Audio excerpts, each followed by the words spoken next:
guys! I'm back. I'm Olive, your site locator.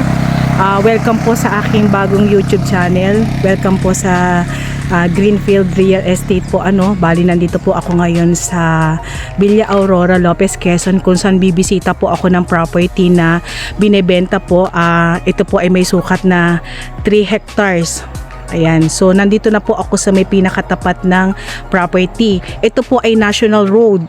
Ayan, so ito po yung papuntang Buena Vista, and then ito naman po yung way ng papuntang Lopez town proper na nasa 15 kilometers po para makarating po tayo sa town proper po. So sa mga naghahanap po ng property na along National Road, ito na po yung mabibigay ko po sa inyo. Ito po ay binebenta po nila owner sa murang halaga lang po. So magandang investment po ito dahil ito po ay National Road. Ayan, bibisitahin po natin yan, papasukin po natin yan para makita po natin kung ano yung nakapaloob dito sa property na to. Ayan po, bali po bago po tayo pumasok dun sa pinaka-property, paki-like, paki-share and subscribe na po sa aking bagong YouTube channel, and then paki-pindot na rin po yung ating notification bell para po updated po kayo sa aming mga i-upload na mga bagong video po. Ayan.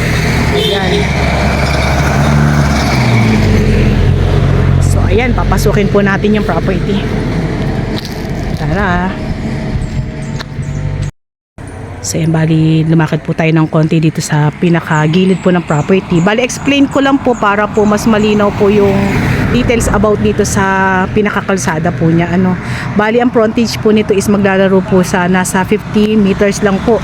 So makikita po natin yung pangatlong sign. So doon po nagsimula yung pinaka frontage niya, and then mag-e-end po dito sa may pinaka puno po na to. Ayan. Yan po. So naglalaro lang po yan sa 50 front, ang pinaka frontage po niya. So ang property po is papasok po siya dun sa may pinakaloob. And then mapapansin po natin may bahay po siya. Explain po sa atin ni guide about dito sa bahay na to. Ito po ay nakatirik lang. So hindi naman po siya tenant. So ang bali pinaka parang usap po nila ni owner is yan po ay pwede po nyong bayaran or pa pwedeng alisin na lang po. So magandang idea po. May tindahan siya. So nasa pag-uusap na lang po nung bibili, and then nung may-ari po kung ano po magiging sitwasyon dito sa nakatirik na bahay na yan. So may line na po tayo ng kuryente, ayan. And then ito na po yung pinaka loob niya. So papasok po tayo. And then dito pa rin po sa may harap, marami na po tayong fruit bearing na makikita. So meron na po tayo ditong puno ng bayabas, and then meron tayong mga puno ng mangga. Ayan, mangga pa rin yun. So tara, lakad tayo. Pasok na tayo. So mapapansin po natin yung property po is medyo slight na paakyat. Ayan. And then mapapansin din po natin, napakarami po nating mga hardwood. Ayan o. Ayan po yung pinaka motor po namin. So medyo elevated po yung property po, pero napaka-gradual naman. Katunayan, nandito na ako dito sa may pinaka gilid nung papasok ng property. So mayroon pa rin pong mga puno ng niyog. Ayan. Lakad tayo. Tapos pagdating po dito sa area na to, yan, flat na. Pero sabi po nung guide natin, ito daw po ay medyo mag-slope sa magkabilang gilid. So titingnan din natin yan mamaya.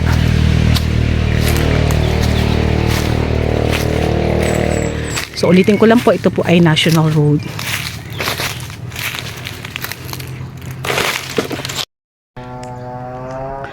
So yan, marami pa rin po tayong mga hardwood na makikita. Pwede na po itong ulingin. Ayan. So maganda po yung area, kaya lang po ito po yung property na wala akong masyadong makitang niyog. May mga bagong sibol lang. Ayan, katulad yan. Tapos kung mapapansin po natin dito sa kinatitirikan ko po, kinatatayuan ko po, flat po siya. And then pagdating po sa kabilang side is medyo nag-i-slope na po tayo.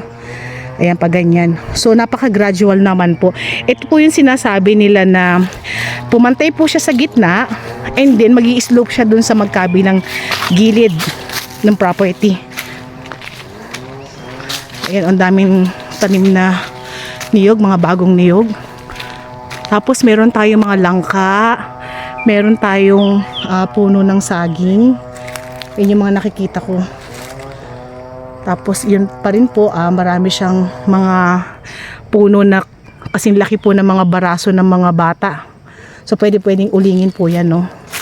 Ayan, meron tayong puno ng bulak. Tapos may mga mahogany po ako nakikita dito. So ito daw po ay na-clearing na kasi. Kaya yun na po, yun na lang yung mga nakatanim dito, mga hardwood na lang. And then hindi na po masyadong natatabasan.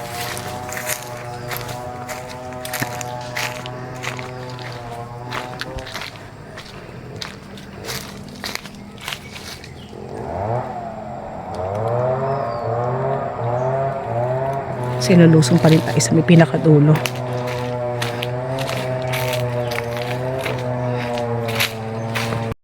Kasi lalakad ako dun sa may pinakadulo. Yan, dito medyo pantayan na po siya, no. So, explain ko lang po, ang property po is hindi po totally flat. Ito po is slope. And then napaka-gradual naman. Ayan. So, tingnan natin dito sa may gawin dito. Dito sa may gilid, magigilid muna tayo. Ayan po, oh. Medyo palusong ng konting-konti lang po, lumulusong ng konti. Pakita natin para mas makita nyo po yung reality ng property. Pero ang maganda po itong property na to kasi hindi po siya naiistakan ng tubig. I mean po yung medyo yung mga property na totally flat, medyo naiistakan ng tubig yun. So ito hindi. Kasi dumadalo yung tubig pagka ganitong korte ng lupa. So ang property po ay nasa 100 na niyog na lang po yung nakatanim dito, ano. Ayan po, pag pinatabas po nyo yan ay ang daming uling yan. Ayan. So nandun po sa may gawin na yun yung aking kasama. So dito po ako nagdaan. Ayan, medyo nag-slope ako. So dito naman po sa Quezon, once na nagpalinis kayo ng mga ganitong klase ng property na halos puro punong kahoy po yung mga nakatanim, ito po ay po pwede nating ipauling po, ano. Ito naman po ay hindi po kayo mamumblema ng mga ibabayad kasi po dito po sa Quezon, once na nagpalinis kayo ng property and then pinauling nyo, hindi na kayo magbabayad, malilinis pa yung property nyo kasi maghahati lang po kayo dun sa magiging uling. Napakagandang property, national road pa po ito. So marami tayong makikitang buli. Ayan, oh, pa-slope lang siya ng konti. So ang property po is umaalon lang po siya. So mangyayari po flat and then medyo nag-slope and then flat and then slope. Ganun po yung pinaka-itsura po niya.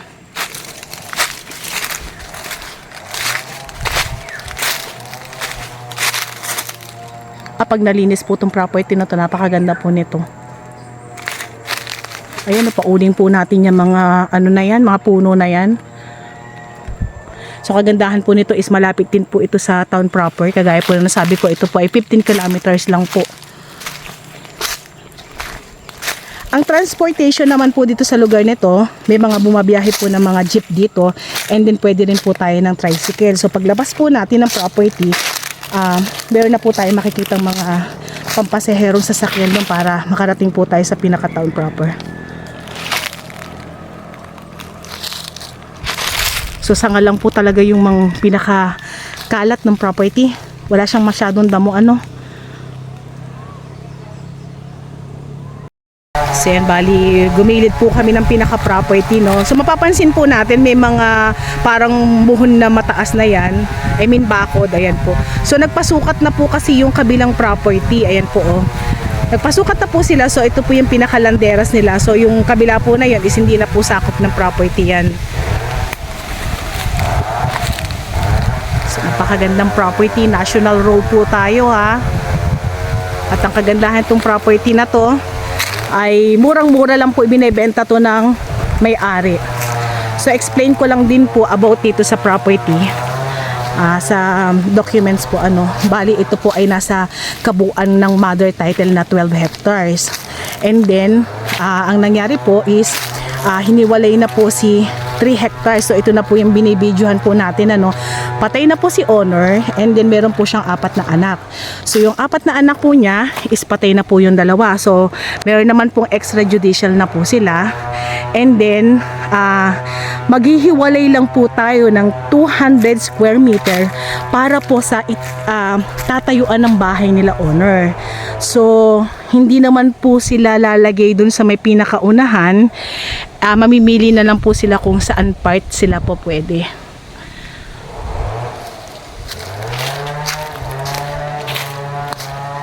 Yan, bali po ihiwalay po natin or huhugutin po natin si 3 hectares. So yan, lakad pa rin tayo.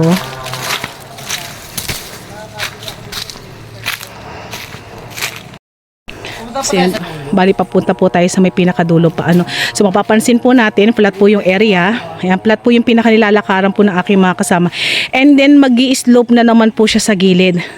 Pero napaka-gradual po, ano. Hindi man lang po kami hinihirap mag-ikot ng property. Kasi sabi ko nga po, parang ang style niya is semi-flat lang. So ang dami niyang puno ng buli. Ito po, mapalinis lang tong property na to. Napakagandang property along National Road po.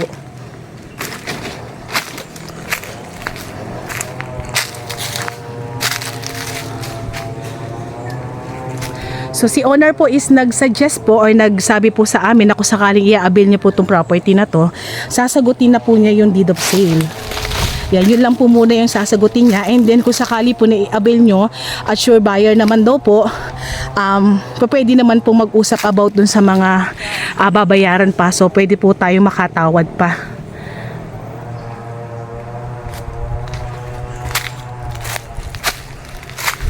Ang gandang property na to. So sa mga naghahanap po ng property na along National Road na pa pwede nating pag-alagaan ng mga hayop and then taniman, and at the same time po doon po sa may unahan ay pwede pong magtayo ng negosyo o yung katulad nga po nasa unahan na tindahan. Yan, napakagandang investment po nitong property na to.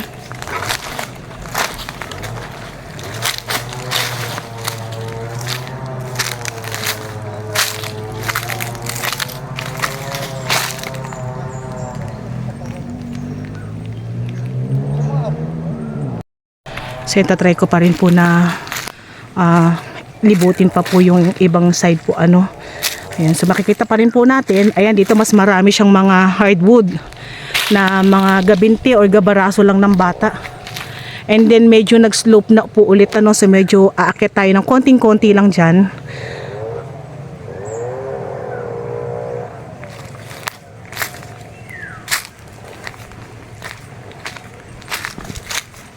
Kapag nauling po itong mga kahoy na to, napakagandang property, malinis na malinis to.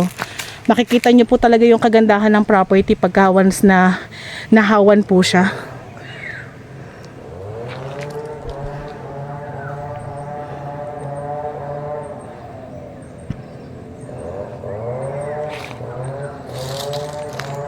So wala akong masyadong nakitang mga fruit bearing.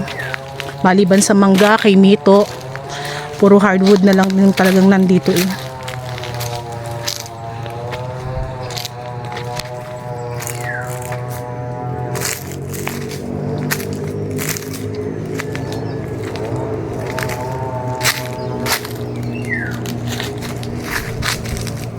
So ipakita ko lang sa inyo yung view, ano. Sabi ko nga po sa inyo, dito sa may part ng dulo medyo medyo umaakyat tayo ng dahan-dahan. So meron po tayong overlooking dito sa may gawin dito, ayan. So hindi lang ako usod-usod ng konti dito kasi baka medyo ayan, medyo madamo po, ano, so hindi na po safe. So ipakita ko lang po sa inyo yung kagandahan nung dito sa may gawing tuktok or taas. Pero hindi ko naramdaman na umaakyat ako. Napaka-gradual lang po. So may overlooking tayo. Magandang tayuan dito sa may banda rito ng kubo. So malayo pa po yan. Hanggang dun pa po yan sa may dulo.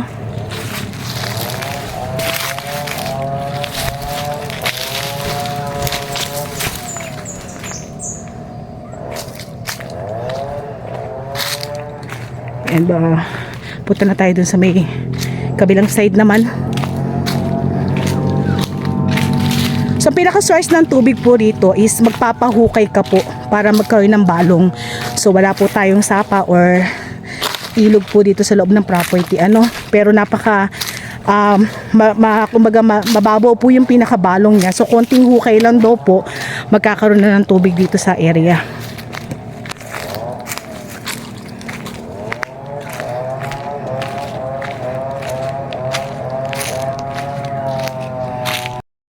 So yun, bali papalabas na po ako ng property.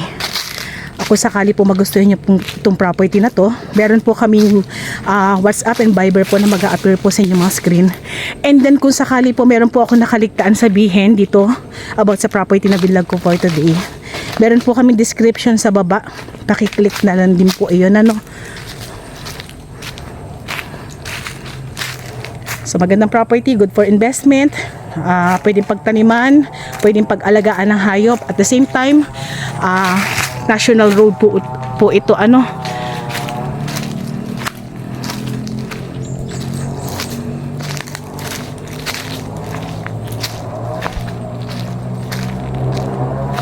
Lalakad tayo.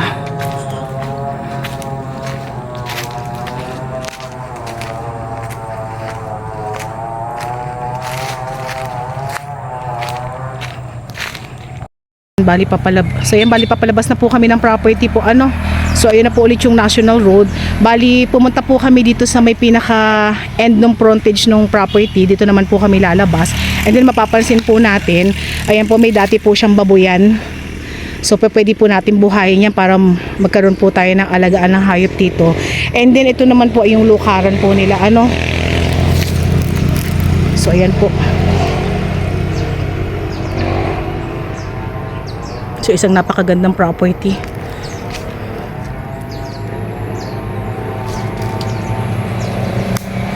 So ayun na po si National Road. So medyo bababa tayo ng konti. And then kapantayan naman po yung nasa pinakaunahan po niya. Ayan. So ayun yung mga line natin ng kuryente. And then may signal din po yung cellphone natin. So wala po tayong i-worry.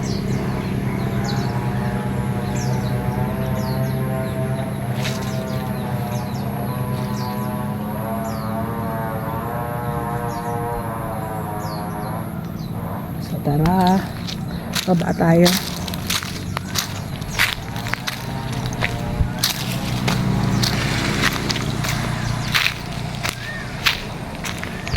So, ayan po, bali nalibot na po namin si 3 hectares. Bali pawisan na po si Olive. And then sa mga gusto po mag-avail itong property na to, kagaya po na nasabi ko, ito po ay national road. So message na po kami sa amin WhatsApp and Viber po na mag-a-appear po sa inyong mga screen. So ayan po, sa mga gusto po mag-avail ng property na along national road, at the same time meron po silang farm, ito na po yung mare-recommend ko po sa inyo. So ayan po, thank you po.